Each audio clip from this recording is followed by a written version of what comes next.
than just a property. It's a source of livelihood, identity, and community for millions. But as a country grows, so does the need for infrastructure, industry, and urban development. This means that land must be acquired by the government, affecting the lives of those who live and work on it. Land acquisition is a crucial and sensitive issue in India.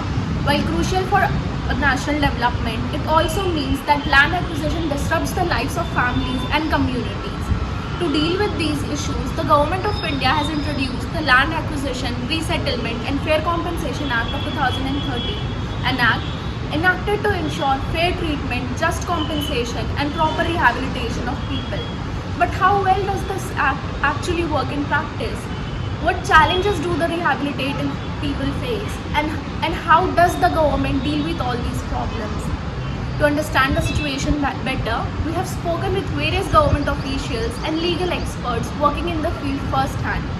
The insights will help us understand not only the legal framework but also the real life impact of land acquisition. Join us as we talk with these experts and gain insights from them. Thank you. To understand land acquisition in India, we must first examine its legal foundation. The 2013 Act was hailed as a landmark reform, but how does it differ from the past laws and how does it truly protect landowners? For insights, we turn to a legal expert who has studied both the law and its real-world impact. Good morning, Deepak sir. So we wanted to ask you some questions regarding the Land Acquisitions and Resettlement Act of 2013. We hope that your knowledge can give us some insights on the recent developments that has taken place. So sir, our first question, how does the 2013 Act balance the rights of the landowners with the requirements of infrastructure development?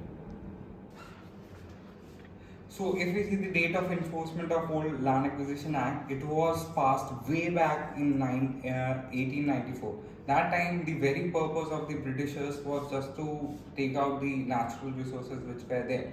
So when you see the name, it is only Land Acquisition Act. If you see 2013 ka Land Acquisition Act, it not only talks about land acquisition, it also talks about rehabilitation, resettlement and rehabilitation, resettlement and land acquisition. So basically they are not only thinking about land acquisition but how people actually are benefited from such land acquisition, because land is something which is a basic necessity like roti, kapda and makan. Once you lose your land, then you don't have any other way of your livelihood. You might be working in your job, but at the end of the day, the social security which is attached to a land, that when something happens to you, you can sell your land and get back to your life.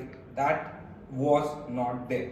So if we see the new act, it talks about rehabilitation and resettlement. Not only that, there are a number of bodies which have been established under the new act, which will make sure that the people whose land has been taken, they are properly rehabilitated and resettled, and they get back to the life which they had in the previous days. That is the first point. Second point, if you see the old act, the only land acquisition can be done for the public purpose, but the issue was in the old act, public purpose was not properly defined. So Britishers, as per their will, if they needed to acquire anything, they used to put that clause in public purpose. Now the public purpose has been properly defined. The land acquisition can only be done for public purposes, including construction of highways, schools, hospitals and many other. It can also be utilized for military establishment, etc., etc. So this is the new change which have been done. Further, if we see, the compensation amount which was given under the old act was very minimal. It was so minimal that you can see there have been like number of agitations on the very cause that they are not given adequate compensation. If we see the case which happened in New Raipur, the New Raipur people got compensation under the old act, and compensation was like very less. That's why the agitation happened, and they wanted compensation needs to be given under the new act. But under the new act, they have made sure that 2x the market value will be given to the person whose land has been acquired. Now, I personally think that the new act is a better way through which the people are getting compensation, rehabilitation and resettlement. Thank you sir, आपने जितने भी information दिया land acquisition and settlement act के बारे में, and we hope that आपके information के ऊपर हम और रिसर्च कर सकें और जिन लोगों को मदद चाहिए हम उनको कर सकें मदद। Legal reforms take shape in courtrooms, but their true impact is felt in villages, homes, and daily lives. The 2013 Act promises justice, but how does it unfold on the ground? To find out, we leave behind the academic discussions and travel to where the law meets the land, rural India, where families face the realities of losing their land. Is compensation truly fair? And what does it mean for those whose livelihoods depends on it? जैसे आप मेरे पीछे देख रहे होंगे, पूरी एक बेजान सी ज़मीन है। यहाँ पे एक गांव हुआ करता था जिसका नाम था Rakhi. Land acquisition and settlement act के अंडर इन्हें पुनः स्थापित करके दूसरी जगह भेजा गया था। हम अपनी अगली पेशकश में यह देखेंगे कि इन्हें सही मुआवजा दिया गया है कि नहीं दिया गया है, और इन्हें रोज़गार दिया गया है कि नहीं दिया गया है। For many villagers, land is more than property, it's their heritage and livelihood. But when acquired, is compensation truly fair? The 2013 Act promises justice, yet challenges remain. Do communities understand their rights? Are they receiving what they deserve? As we hear their stories, we uncover the real struggles of land acquisition. मैं राखी गांव में, जहाँ पे हम लोग यहाँ के local लोगों से पूछेंगे कि जब ये राखी गांव बना तो उस टाइम पे क्या रहा। तो पहले मैं आपका नाम पूछना चाहूँगा। मेरा नाम जितेंद्र कुमार साहू है, मैं रेगुलर राखी का रहने वाला हूँ। जी, तो जब ये राखी गांव बना, जब यहाँ पे आप लोगों को ज़मीन मिली तो वहाँ पे क्या हुआ, मतलब सरकार का क्या था उस टाइम पे, शुरू कैसे किया सरकार ने आपको, मतलब कैसे पता चला कि यहाँ पे सरकार आपकी ज़मीन ले लेगी और फिर आपको यहाँ पे आने मिलेगा? ये ऐसा है कि भूतपूर्व मुख्यमंत्री डॉक्टर रमन सिंह जी का एक योजना था नया रेकुल बसाना। इसमें गवर्नमेंट का और साथ ही साथ जो प्राइवेट लोग हैं इनको सभी जो भी काम है इकट्ठा एक ही जगह हो और लोगों को इधर उधर न भटकना पड़े, ऐसे एक योजना बनाए और शासन को इससे बेनिफिट हो रहा है, आवागमन का साधन, ये सब। तो जब आप लोगों को ये पता चला तो आप लोगों को ज़मीन दी गई यहाँ नया रायपुर में? जब आप लोगों की असली ज़मीन ले ली गई तो आपको नए से कुछ ज़मीन मिली? नहीं, ज़मीन के बदले ज़मीन नहीं मिला, उनके बदले में मुआवजा दिया गया है। मुआवजा मिला? मुआवजा मिला है। मकान के बदले में वर्तमान में मकान दिया है, वो भी। और कॉम्पेंसेशन मिला आपको किसी भी प्रकार का मकान के साथ? नहीं, मुआवजा मिला, मुआवजा के सिवाय और कुछ नहीं मिला है। अच्छा, और ये मकान कैसे मिला? मकान वही एक पुनर्वास योजना के तहत एक अलग अलग वर्ग में बांटा गया है, 400, 600, 800, 1000 में, उन्हीं में अभी शिफ्ट किया है, उसी में हम लोग रहते हैं। तो अभी आपको लगा है कि मतलब जब से सरकार ने आपको यहाँ लाया है तो आपको कुछ फ़ायदा मिला है इस चीज़ से, या आप लोगों को कुछ मुश्किलों का सामना करना पड़ा इस चीज़ की वजह से? ऐसे कोई फ़ायदा तो नहीं है। पुराना जो मकान था उसमें बहुत सारे फ़ायदे थे, जैसे अपने पास एक बिहारा के लिए मकान रहता था, जगह रहता था और कुछ कुछ बना सकते थे। यहाँ पर एक सीमित जगह दी है जिसमें पूरे परिवार को चलाना एक मुश्किल है। साफ पानी, बिजली की व्यवस्था रहती है? हाँ, बिजली और पानी की तो व्यवस्था है अभी। अच्छा, लेकिन बाकी सब है? बाकी चीज़ जैसे कि भविष्य को अपन देखेंगे तो भविष्य के हिसाब से यहाँ जीवन यापन मुश्किल है। तो ऐसे किसी को नौकरी मिली क्या? नौकरी किसी को नहीं मिली। किसी को नौकरी नहीं मिली? तो शुरू में गवर्नमेंट ने वादे किए थे? हाँ, तो वादा किया था, ये घर पीछे एक आदमी को मतलब रखेंगे नौकरी पर, बोला था, लेकिन नहीं किया। कहना चाहूँगा भैया का और काका का, जिन्होंने हम लोगों से कहा कि यहाँ पे उन लोगों को क्या क्या देखना पड़ा जब से उन लोगों की ज़मीन ले ली गई। और मैं चाहूँगा कि सरकार इन लोगों के लिए कॉम्पेंसेशन दे और इन लोगों के जो समस्या हैं उन लोगों का समाधान कुछ ना कुछ सोचे। तो धन्यवाद, धन्यवाद भाई। अब जाना था भाई, तुम पढ़े लिखे हम। For villagers, land is more than property. It is heritage and livelihood. But when acquired, does compensation truly reflect its value? The 2013 Act promises fairness, yet many remain unaware of their rights and struggle with bureaucratic delays. Ensuring transparency in land acquisition falls to government officials. The district collector's office is where policies take shape, values are assessed, and decisions are made. But challenges like valuation disputes and administrative roadblocks often slow the process. How is the law enforced and what barriers makes its implications difficult? We speak to the district collector to understand the realities of the ground. नमस्कार, आज हम आए हैं Raipur collectorate office Shri कीर्तिमान सिंह राठौड़ अपर collector Raipur से मिलने जानेंगे कि लैंड एक्विजिशन के मैटर कैसे होते हैं और अभी रिसेंटली जो अवनपुर का जो मामला है उस बारे में हम यहाँ पे डिस्कस करने वाले हैं सर।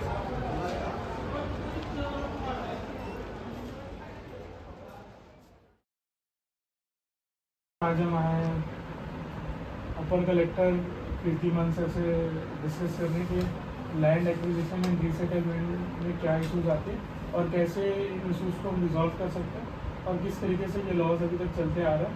तो नमस्कार सर। सर मैं आपसे ये पूछना चाहूँगा कि कभी भी किसी प्रकार का गवर्नमेंट प्रोजेक्ट किसी भी क्षेत्र में आता है तो कैसे गवर्नमेंट और स्टेट एडमिनिस्ट्रेशन कैसे लैंड को एक्वायर करता है, किस प्रकार का प्रोसेस यूज़ करता है और सर जो रीसेटलमेंट की जो प्रक्रिया जो आप जिस प्रकार से करते हैं सर उस बारे में आप कुछ बताइए। बेसिकली हमारा जो भी लैंड एक्विजिशन होता है हर जैसे रेलवे के लिए NHAI के अलग अलग एक्ट है, लेकिन जो मुख्य एक्ट है जो भूमि अर्जन एवं पुनर्वास एवं पुनर्विस्थापन अधिनियम 2013 उसके तहत हम लैंड एक्वायर करते हैं, वो हमारे लिए बेसिक है। इसमें सबसे पहले जिस विभाग को भी जिस कार्य के लिए, जैसे सपोज मान लीजिए किसी निर्माण एजेंसी को सड़क के लिए या किसी रेलवे को उसके लिए जिसके लिए भी रिक्वायरमेंट आती है तो वो पर्टिकुलर गांव किन गाँवों से सड़क गुजरेगी या किन गाँव की ज़मीन की रिक्वायरमेंट है, वो रिक्वायरमेंट के हिसाब से हमको पहले डिमांड भेजते हैं कि भाई हमको इतनी ज़मीन की रिक्वायरमेंट है। तो जो एकदम प्रारंभिक एलिमेंट्री होता है हमारा राजस्व विभाग और जो संबंधित विभाग जो मांगता है कि ये ज़मीन हमको इतने एकड़ या जितने हेक्टेयर ज़मीन चाहिए उस हेक्टेयर का एकदम एलिमेंट्री असेसमेंट होता है, वो एकदम एलिमेंट्री होता है, बहुत कंक्रीट नहीं होता। उस असेसमेंट के आधार पर ये तय होता है कि इतने एकड़ या इतने हेक्टेयर ज़मीन उस पर्टिकुलर प्रोजेक्ट या परियोजना के लिए एक्वायर हो। उसके बाद जो सबसे पहला जो एक्ट में होता है जो धारा 6 है इसका जो सोशल SIA बोलते हैं, सोशल इम्पैक्ट असेसमेंट, इसके तहत 8-10 विशेषज्ञों की टीम बनाई जाती है। उसमें ये निर्णय लिया जाता है कि भाई जो प्रोजेक्ट आ रहा है उस प्रोजेक्ट का जो पर्यावरण या एनवायरमेंटल जो लॉस होगा प्लस जो खेतीबाड़ी की ज़मीन जाएगी प्लस लोगों का पुनर्वास या कुछ भी जो व्यवस्थित होगा उसकी तुलना में उस प्रोजेक्ट का सोसाइटी को जो सोसाइटी क्या इफेक्ट होगा। जब वो प्रोजेक्ट का SIA का रिपोर्ट आ जाती है उस रिपोर्ट में ये तय हो जाता है कि भाई सोशल इम्पैक्ट के तुलना में उसके लाभ ज़्यादा है, जो आम आदमी को जो नुकसान पहुँचेगा या पर्यावरण को क्षति की तुलना में उसके लाभ ज़्यादा है, रोजगार ज़्यादा है। तो उसी स्थिति पे फिर हम सबसे पहला जो प्रारंभिक प्रकाशन होता है जिसको धारा 11 बोलते हैं, इस एक्ट के तहत धारा 11 का प्रारंभिक प्रकाशन होता है। प्रारंभिक प्रकाशन में जिन जिन किसानों की या जिन जिन भूमि के मालिकों की या भूस्वामियों की ज़मीन ली जाती है उस ज़मीन का हम प्रारंभिक प्रकाशन करते हैं। प्रारंभिक प्रकाशन में कितना रकबा लिया जा रहा है, क्या इसका वर्णन किया जाता है। प्रारंभिक प्रकाशन के पश्चात जो है प्रारंभिक प्रकाशन में ये प्रारंभिक प्रकाशन एकदम प्रारंभिक स्वरूप होता है जिसमें सरकार या समुचित सरकार या बेसिकली कलेक्टर की तरफ से ये जारी होता है कि ये ज़मीन जिन किसानों की ज़मीन इस प्रोजेक्ट के लिए लेना अनिवार्य हो गया है और सरकार को ये जो है असेसमेंट के जरिए ये ज्ञात हो गया है कि ये प्रोजेक्ट के लिए लैंड लेना एक्वायर है। तब प्रारंभिक प्रकाशन में उसके बाद प्रारंभिक प्रकाशन के बाद कांक्रीट रूप से राजस्व और दोनों की टीम जाती है। फिर वो एकदम निश्चित रकबा जो निश्चित वो तय करती कि भाई इतनी ज़मीन इसकी जा रही है। इसके अलग अलग आयाम जैसे धारा 15 में व्यक्ति सह नोटिस देते हैं उसको जिसका पक्षकार जिसकी ज़मीन जा रही है। उसके बाद जो धारा 19 होती है, धारा 19 में एकदम निश्चय कंक्रीट हो जाता है कि ये लैंड एक्वायर की जा रही है इस प्रोजेक्ट के लिए। उसके बाद अलग अलग धारा है। फिर धारा 23 के तहत अवार्ड होता है। अवार्ड मतलब दैट इज़ फाइनल कि इस व्यक्ति को इतनी ज़मीन दी जा रही है और इसको इतना कंपनसेशन दिया जा रहा है। इस प्रकार से फिर अलग अलग धाराएं हैं। इसमें कुल 101 धाराएं हैं इस एक्ट में अलग अलग चीज़ों के लिए। जैसे इसके तहत एक प्राधिकरण बनाया है जो मुआवजों से अगर कोई असंतुष्ट है तो प्राधिकरण जा सकता है। इस तरीके से अलग अलग, लेकिन बेसिकली मेन धारा 23 के तहत अवार्ड पारित होता है और धारा 26 के तहत जो अवार्ड के जो संगणक मूल्य हैं कि भाई किस व्यक्ति की ज़मीन लेने के बाद हमको कितना मुआवजा या कंपनसेशन दिया जाना है ये। इसके दौरान दो बहुत और फैक्टर हैं, एक तो पुनर्वास और पुनर्व्यवस्थापन। पुनर्वास और पुनर्व्यवस्थापन में ये अंतर ये है कि जैसे कोई छोटा लीनियर प्रोजेक्ट है, सड़क है, उसमें किसी का ठेला है, किसी की दुकान टूटती है, तो एक छोटा सा होता है। इसके लिए छत्तीसगढ़ सरकार की 2007 की पुनर्वास नीति है, उस नीति के तहत अधिकतम 5 लाख का कंपनसेशन देते हैं, उसके लिए कुछ नहीं देते। और जो परिसंपत्ति का मूल्य उसी में लागू होता है, जो हमारा धारा 23 का जो पुनर्वास होता है, अगर किसी की ज़मीन के साथ परिसंपत्ति देते हैं, उसका कुआं, पेड़, मकान, ये सब क्षति हो रही, तो उसका असेसमेंट अलग होता है। और उसके अलग अलग फैक्टर हैं, जैसे ग्रामीण क्षेत्र में अभी वर्तमान में छत्तीसगढ़ सरकार में 2.2 है फैक्टर, तो 2 पर 2 मतलब 2 गुना मुआवजा प्लस 2 गुना सोलिशियम, और प्लस जो है 50% 5 लाख तक ये पुनर्वासी प्रकार से कंपनसेशन हम बनाते हैं। और इसमें जिसको कोई आपत्ति है वो आप प्राधिकरण है, प्राधिकरण में जा सकता है। तो ये कंपनसेशन का प्रोसेस पूरा होगा। दूसरा बात, इसमें सबसे दूसरा जो आपने पूछा कि इसमें क्या समस्या, मेनली जो है आमतौर पे राजस्व रिकॉर्ड जो है अपडेट नहीं होता है। तो राजस्व रिकॉर्ड अपडेट ना होने की वजह से जो बटांकन है, जिसको बटांकन बोलते हैं, कि भाई कई ऐसे खसरों का बटांकन नहीं होता, रोड उधर से चली जाती है तो स्पष्ट नहीं होता कि उसका भूस्वामी कौन है लास्ट तक। ये राजस्व की समस्या तो वो बटांकन। और दूसरा एक इसका जो मूल्य की गणना के समय ये जो 12 डिसमिल या 12 या 500 वर्ग मीटर से कमीन का जो हेक्टेयर के बजाय हम प्रति वर्ग मीटर मुआवजा देते हैं, उसके वजह से जो टुकड़े टुकड़े करके जो बेचते हैं ज़मीन, या टुकड़े टुकड़े करके कुछ बोले, ये बहुत बड़ी समस्या है। इसके लिए बार बार मेरा ये सुझाव, व्यक्तिगत सुझाव है, शासन की तरफ से नहीं है। शासन तो बोलती है जो कंपनसेशन है, और हमारा रजिस्ट्री अधिनियम इसी तरह की कंपनसेशन की बात करता है कि अगर 500 वर्ग मीटर से कम है तो उसका जो है हमको वर्ग मीटर मिलेगा। लेकिन as a land acquisition officer, ये जो व्यवहारिक दिक्कतों से हमारा एक ये काम कर दिया जाए गवर्नमेंट की, सारी भूमि का वैल्यूएशन हेक्टेयर में ही किया जाएगा, चाहे वो कितनी भी जमीन हो। तो इससे एक बहुत बड़ी समस्या कम होगी। और बटांकन के पहले तो रिकॉर्ड अपडेट करने की राजस्व से 2 बहुत बड़ी व्यवहारिक दिक्कत आती है। और तीसरा जो बड़ी दिक्कत आती है, जैसे किसी गांव को शिफ्ट करना है, तो एक बहुत बड़ी दिक्कत आती है, उसमें बहुत सारी लैंड ऑर्डर की बहुत सारी समस्या है। तो उसके संबंध में यही सुझाव है कि जैसे हमारा ये है कि प्रधानमंत्री आवास के बराबर उनको 1.5 लाख का मकान है, लेकिन किसी का मान लीजिए बहुत बड़ा, हालांकि उनके परिसंपत्ति का हम देते हैं, किसी की परिसंपत्ति मान लीजिए 15 लाख की है तो 15 लाख देते हैं, लेकिन उसको आवास बनाने के लिए 1.5 लाख तक देते हैं। तो उनका यह कहना है कि उतने आवास, उतनी ज़मीन, उस स्तर की ज़मीन, ये थोड़ा सा दिक्कत आती है। इस दिक्कत का, हालांकि ये व्यवहारिक दिक्कत है, ये आएगी ही, लेकिन फिर भी इसमें भी कोई कंक्रीट जो है निर्णय लिया जाए। हमारे दर्शकों को एवं हमारे यूनिवर्सिटी के छात्रों को ये जो कठिन प्रक्रिया है, आपने बहुत ही आसान शब्दों में हमें समझाया, उसके लिए बहुत बहुत धन्यवाद। Despite legal safeguards, loopholes remain. Delays in compensation, lack of proper rehabilitation, and bureaucratic inefficiencies continue to create frustration among landowners. This is where investigative journalism plays a crucial role. Journalists have uncovered stories of injustice, exposed corruption, and amplified the voices of those fighting for their rights. One such case that has brought land acquisition issues into the spotlight is the Bharatmala project, a large-scale infrastructure initiative which has sparked debates over fair compensation, forced displacement, and legal patterns. What have journalists uncovered about this case, and what does it reveal about the challenges in enforcing land acquisition laws? Let's dive deeper into the Bharatmala case and its implications. नमस्कार, आज हम Rohit Mishra sir के साथ हैं, जिन्होंने Bharatmala case को बहुत closely study किया है। तो आज हमसे कुछ सवाल पूछेंगे इसके रिलेटेड। सर, तो मुझे ये आपसे पूछना था कि आपने भारतमाला केस जो कवर किया है, तो आप मुझे इसका कुछ बैकग्राउंड बता दीजिए। और जब आप ये चीज़ कवर कर रहे थे, तो आपने जो स्टेक होल्डर्स से अगर बात की होगी, तो उन्हें क्या प्रॉब्लम्स आ रहे हैं, उन्हें कैसे ये केस अफेक्ट कर रहा है, इसका इतना लंबा चलना, तो ये सब बारे में मुझे कुछ बताइए। देखिए, भारतमाला प्रोजेक्ट इसलिए शुरू किया गया था कि रायपुर से विशाखापट्टनम की दूरी जो है वो कम हो जाए। वर्तमान समय पे 13 घंटे लगते हैं, लेकिन अगर भारतमाला प्रोजेक्ट कंप्लीट होता है तो 7 से 8 घंटे लगेंगे, जिसके लिए केंद्र सरकार ने 20,000 करोड़ रुपए दिया है। 10,000 करोड़ रुपए उड़ीसा के कुछ हिस्से पे खर्च हो रहा है, 10,000 करोड़ रुपए छत्तीसगढ़ में खर्चा हो रहा है। लेकिन हुआ क्या, जब ये प्रोजेक्ट अभनपुर में पहुंचा, तो अभनपुर में लगभग 6 से 7 गाँव हैं, जिसमें छोटे उर्ला, बड़े उर्ला, इसके अलावा नायक बांधा जैसे गाँव हैं। वहाँ पर ये स्थिति हुई कि दलाल सक्रिय हो गए। जो दलाल सक्रिय हुए, उन्होंने पहले क्या किया, किसानों से ज़मीनें ली, ज़मीनों का हिस्सा किया। हिस्सा करने के बाद में अगर कोई ज़मीन एकड़ के भाव में रहती है, तो सरकारी रेट पे अगर देखेंगे तो आप एकड़ के भाव पे उसका रेट कम मिलता है। लेकिन जब आप उसको स्क्वायर फीट पे ला देंगे तो उसका रेट डबल हो जाता है। जैसे कि मान लीजिए कि आप 1 एकड़ की ज़मीन है, उसको अगर 500 square feet, 1000 square feet, 800 square feet पर कन्वर्ट करेंगे तो उसका रेट 2 से 3 गुना हो जाता है, यानी कि 50 लाख से 1.5 करोड़ सीधा फ़र्क पड़ता है। तो यही पूरा गेम वहाँ पर खेला गया। और हुआ क्या, किसानों से ज़मीन तो ली गई, लेकिन वहाँ पे सरकारी ज़मीन, कई जगह पर कई बार ऐसा होता है कि जो गांव के लोग होते हैं वो निस्तार के लिए, अपने उपयोग के लिए घास ज़मीन छोड़ देते हैं, उसको सरकारी ज़मीन का भी दर्जा दे दिया जाता ताकि उस पर गाँव वाले लोग उपयोग कर सकें।